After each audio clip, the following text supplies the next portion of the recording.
You are Locked On Phillies Postcast, part of Locked On Sports Philadelphia, on the Locked On Podcast Network. Your team every day. Happy birthday, America. Hope you like crap.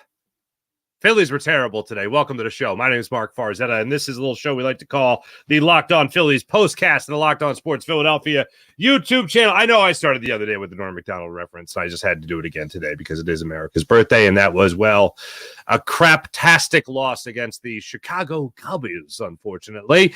And Cristopher Sanchez was god-awful. I had this the moment where someone was asking me about Sanchez. Ooh, should I bet Sanchez? Should I bet Sanchez? I think I should bet Sanchez today. I said, don't bet Sanchez today. Sanchez is not a good bet today. And the reason I didn't like Cristopher Sanchez as a good bet today was because after a 9-inning of obviously complete game shutout against the Marlins, I didn't know how Cristopher Sanchez would respond to that. And he's only gone over 100 pitches one time this season.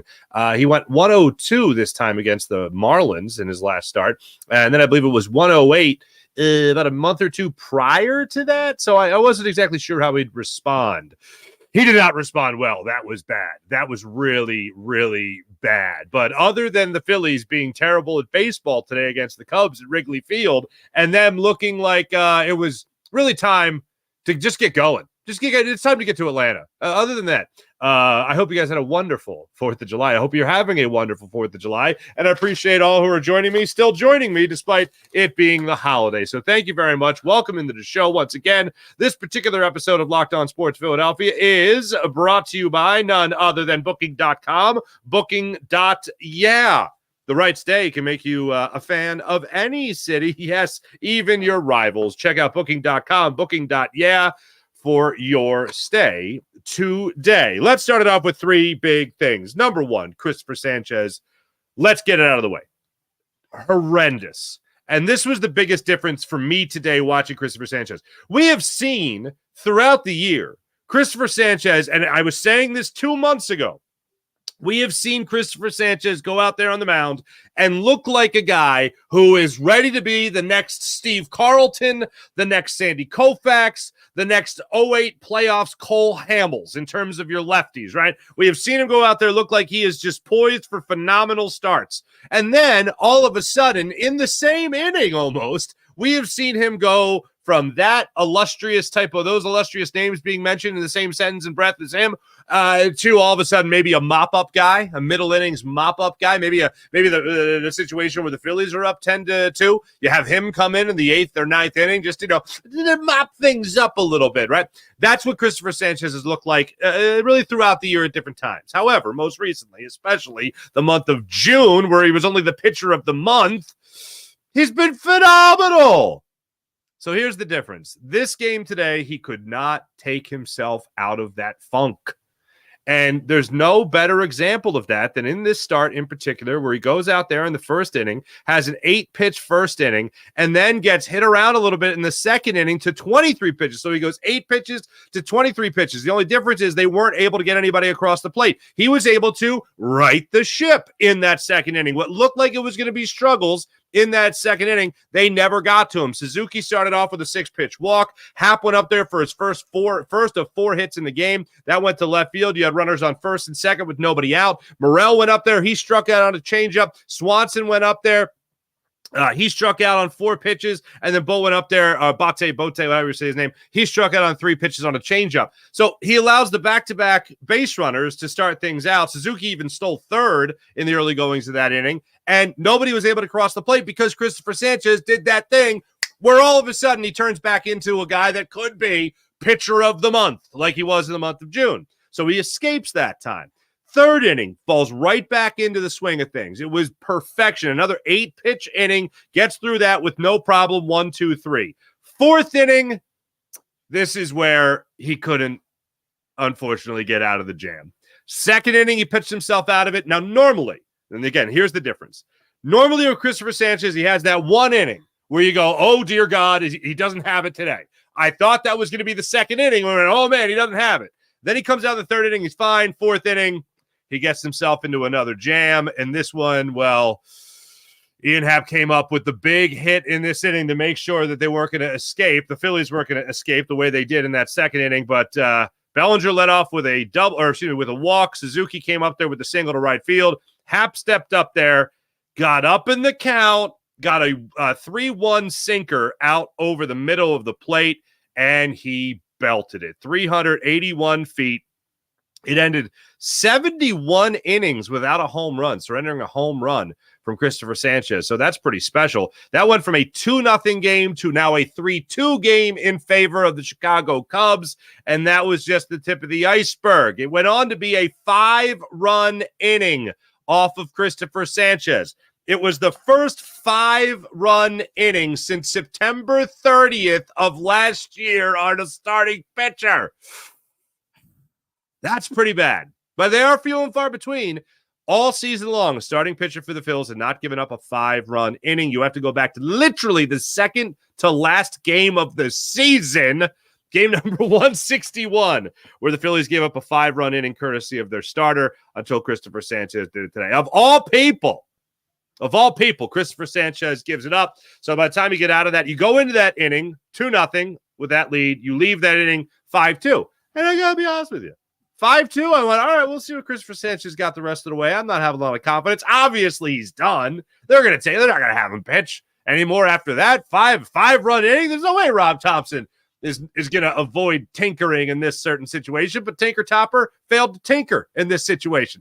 So Cristopher Sanchez comes back out for the 5th inning. Oh, and he gets got again. This time, again, he gives up the leadoff hit to Bellinger in the 5th inning. Then Suzuki gets the leadoff hit, the infield single. They take him out. Dominguez comes in, and Dominguez gives up a huge hit. It was the second home run of the game for Ian Happ. This one was an 8-2, made it an 8-2 game. This one also a 3-run home run, put it 414 feet, and just got every inch of that baseball.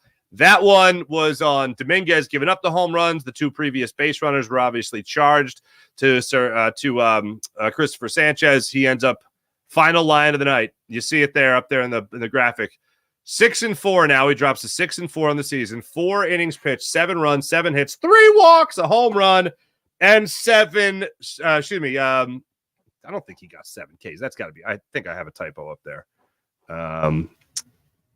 7 Ks was by Talion today, so it's 3 strikeouts. So please ignore that 7 strikeouts there. So Scoozy, my apologies, but just a terrible start by Cristopher Sanchez today, as one would expect. Well, that's what you'd call it after that. I didn't expect it to be that terrible. You know what I'm saying? Number 2. So Cristopher Sanchez, look, it's a bad start.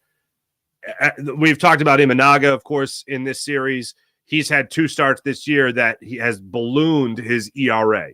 That was the 10-run start he had against the Mets, and it was a 7-run start he had against the Milwaukee Brewers. Pitched pretty well against the Phils. Not great, but pitched pretty well against the Phils. Cristopher Sanchez coming off a player of the month, coming off the best start of his career, pitcher of the month, coming off the best start of his career, I think was bound to have some struggles, unfortunately, and it just happened to rear its ugly head today. Number 2, here's the way I'm going to look at this with this Phillies roster in this particular game. You look at number 2 here, and sometimes the Philly, a friend of mine here, Barrett Brooks, likes to always say, sometimes you eat the bear, sometimes the bear eats you. It kind of applies, but in this case, sometimes you eat the Cub, sometimes the Cub eats you. And man, the Cubs just destroyed the Phillies today. At one point in the game, it just felt like the Phillies were just well on their way to Atlanta already to get that series underway. And this was just one of those games, just like the Phillies have been able to put teams away or have a laugher from time to time. They're the victim of the laugher in this particular instance. Now, why did it happen? Was it a lack of focus? Was it just their time? Well, I think one of the people that you really have to highlight is one of the other names on that graphic, and that is Happ. He was incredible today. 4 for 4 on the afternoon, 6 RBIs, 2 3-run home runs. He just had it going. So number 2 on that list, when it comes to the 3 big things, number 2 is Ian Happ. He was just a perfect example of a guy that is going to take it to a pitching staff that just had no answers for him whatsoever, whether it was Cristopher Sanchez, whether it was Sir Anthony Dominguez, whoever it was, Gregory Soto, anybody that got the ball today for the Phils just did not have an answer for Ian Happ. Junior Marte also was out there. He gave up 2 hits. Everybody that pitched in this game, and it brings me to number 3, everybody that pitched in this game for the Phillies not only gave up at least 1 hit, but also gave up an earned run. One of the other things that was really interesting about this game, just overall, this was the biggest Phillies loss. I want to make sure I have this right. I'm going to go back to it. Biggest Phillies loss, 8 runs. Biggest Phillies loss since their first series of the season when they lost 12-4 to the Atlanta Braves back on March 30th. So the Phillies lost to them 12-4. They came back. They won the last game of that series. They salvaged the last game of that series. And the Phillies have not faced the Braves since then. Now they got the Braves next on their list.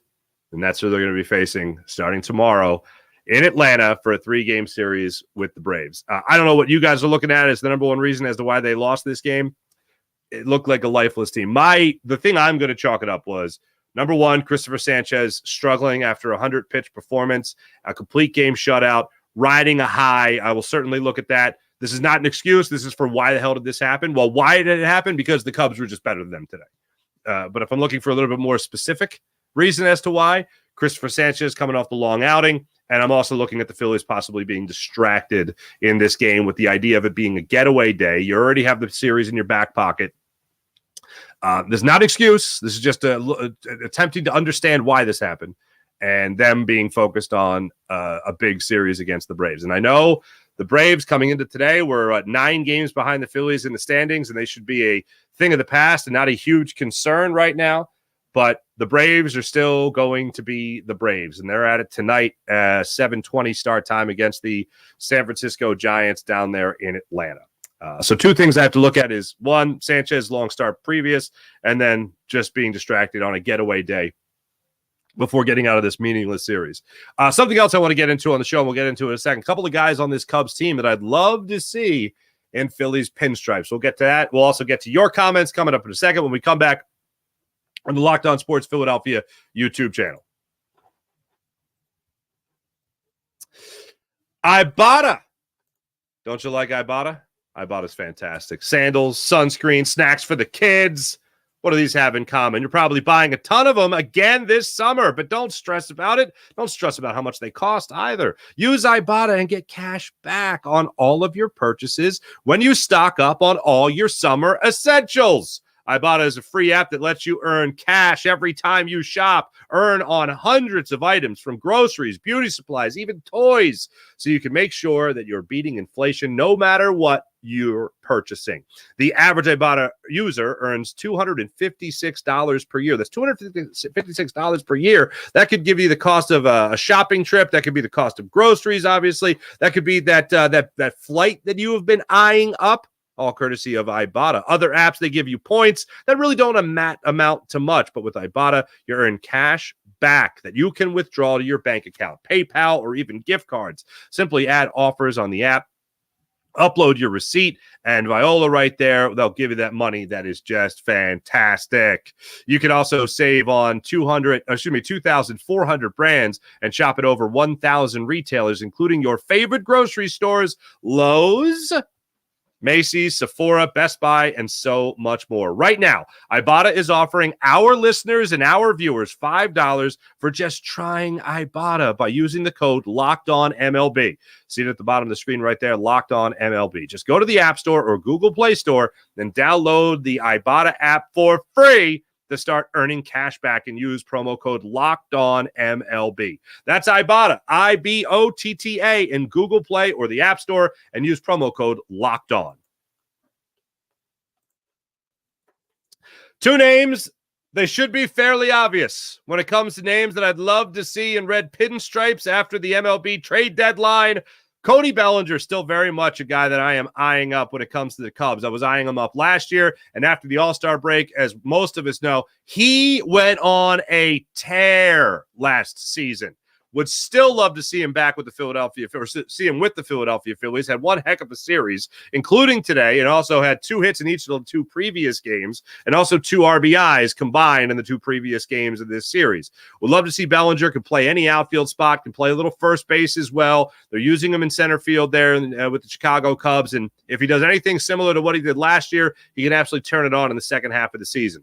Another name that is also obvious that I'd love to see the Phillies go after when it comes to another outfield arm. This is a right-handed bat, or excuse me, a switch hitter in Ian Happ.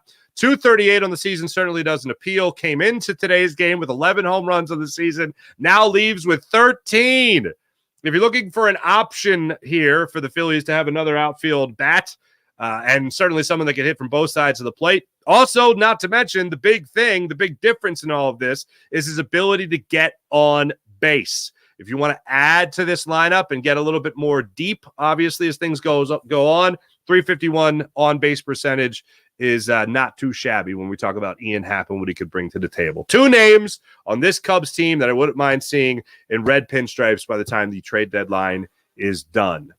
Let's see what you guys are saying about this unfortunate loss at the hands of the Chicago Cubs. John Marinelli, happy Independence Day, everyone. You know what they could have used? They could have used Bill Pullman. They could have used that speech from Independence Day. Maybe jazz them up a little bit before this game. Today, we celebrate our Independence Day. We will not go quietly into the night. We will fight. That could have. Maybe, and I know T-Mac referred to it during the game today as well, maybe a little America the Beautiful by Ray Charles. Maybe a little bit of that. That would have been nice too. IBH, happy 4th to all. Oh, well, rather lose big than have a walk-off in the 9th, and we won the series. See, that's the attitude right there, IBH, that I think the Phillies had. Unfortunately, you didn't have that. Hey, look, I agree with you. It's a holiday. Let's all have fun. Phillies sucked. Let's acknowledge they sucked. Let's still enjoy the holiday, though. But here's the deal. The Phillies, to me, they just look like a team, especially even when they went down 5-2. Phillies looked like a team that was just done. It was like, what time's our flight leave for Atlanta? Let's get on that nice, cool, let's get in a nice air-conditioned bus. And let's get to the airport, and let's get down to Atlanta. Getaway day, to say the least.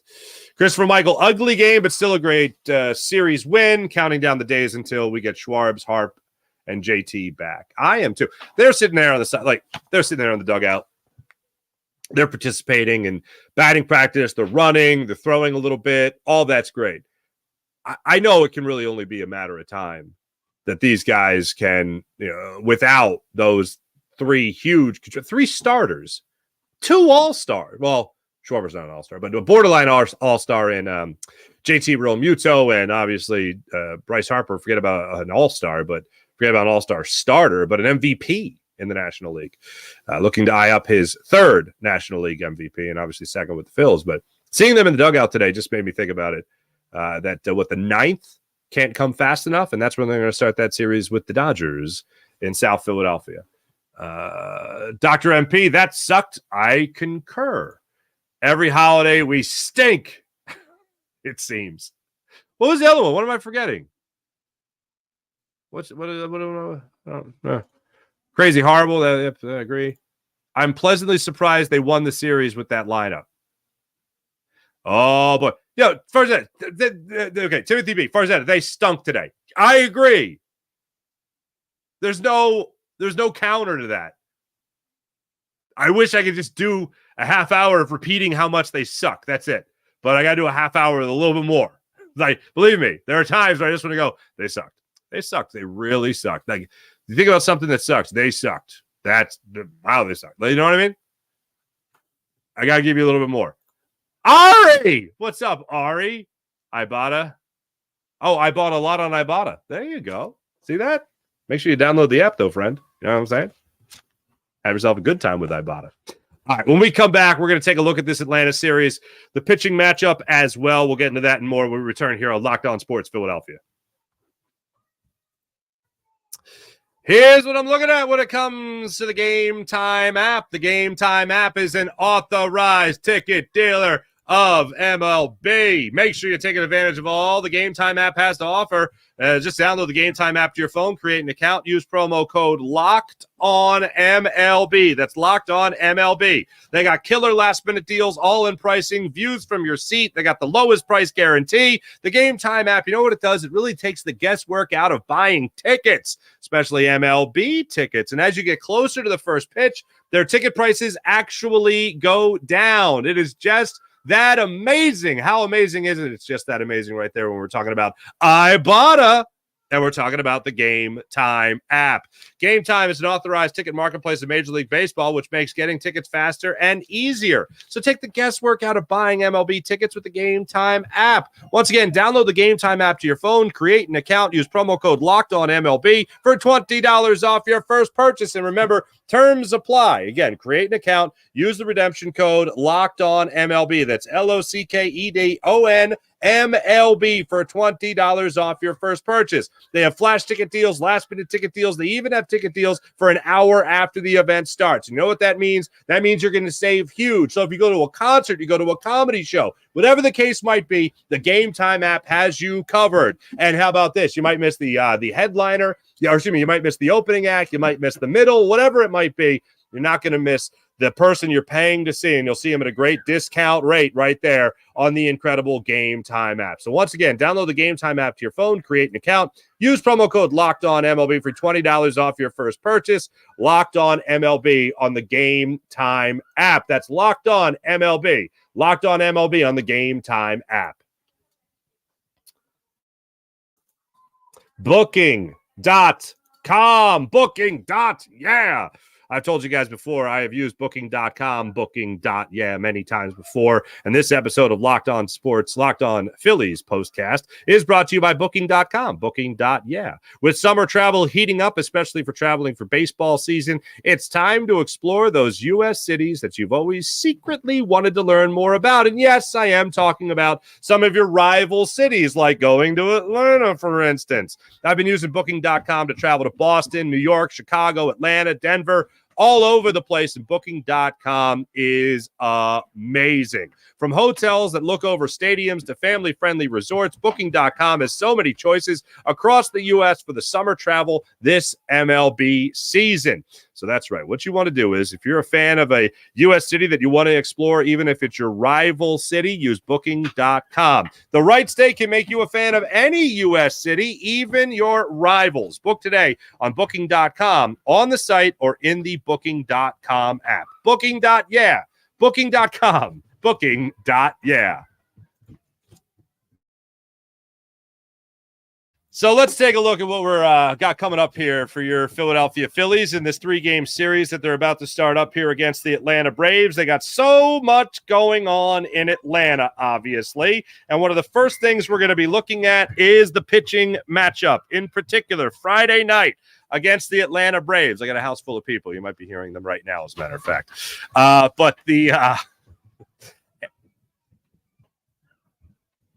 Actually, it's a horde of elephants. Horde? Pack? Herd of elephants. Herd? School? A pride? I don't know. But, yeah. Here's what you got coming up here with the Phillies for their 3 games. They got the 7:20 start time tomorrow night, then 7:15, and then 1:35. A little reminder, Apple TV game tomorrow night in Atlanta. For that one, you got Max Fried taking on Aaron Nola. Nola 9-4 on the season with a 3.43 ERA. Fried going up there with a 7-3 record, a 2.91 ERA. Now, this is important.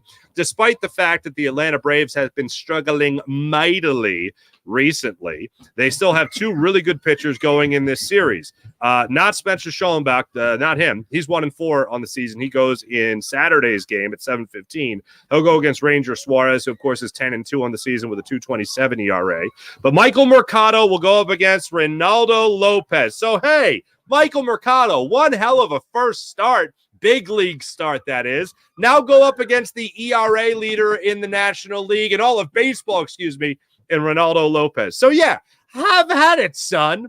Look, I know that you can look at the standings, and we touched on this earlier in the show. I know you can look at the standings right now and say that the Phillies are way up there on the Atlanta Braves. They are 8.5 games up now on the Braves, depending on what the Braves got going on tonight.